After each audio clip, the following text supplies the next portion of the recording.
The amount of grace you receive or the form in which God manifests to you depends on the relationship you have with God. That is why it is important that you do not have an image of a punishing God or an indifferent God.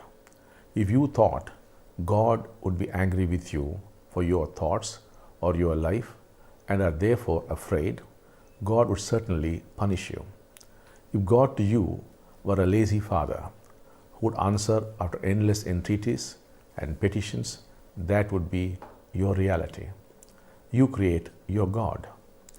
You have made a mess of your lives, unaware of the power and freedom you hold in creating your God. One of the greatest curses you could lay on yourself is to create a wrong kind of God, a defective God who would sit over you in judgment and punish you. Remember, when I say creating your God, I do not mean creating a non-existent God through your own imagination.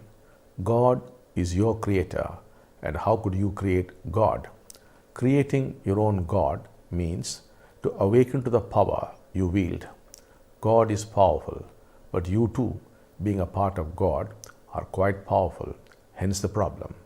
You have the freedom to design the kind of God you want. It is like a potter making use of the clay to create masterpieces.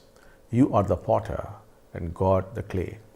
Your God would then respond to you the way you want. That is why we use the word idoktakari, one who does as bidden.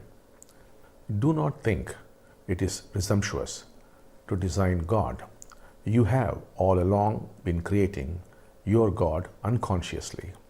Only now do it consciously and intelligently. God does not define himself or herself. Humanity defines God. Create a God who is powerful enough to awaken you and could also fulfill your desires.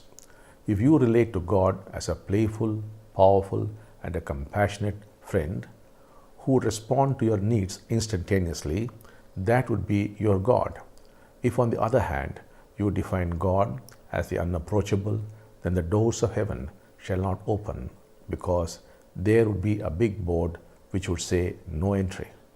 If you say God is undefinable, that certainly would be your experience. You could choose to have a frowning God, a smiling God, a laughing God, or even a playing God.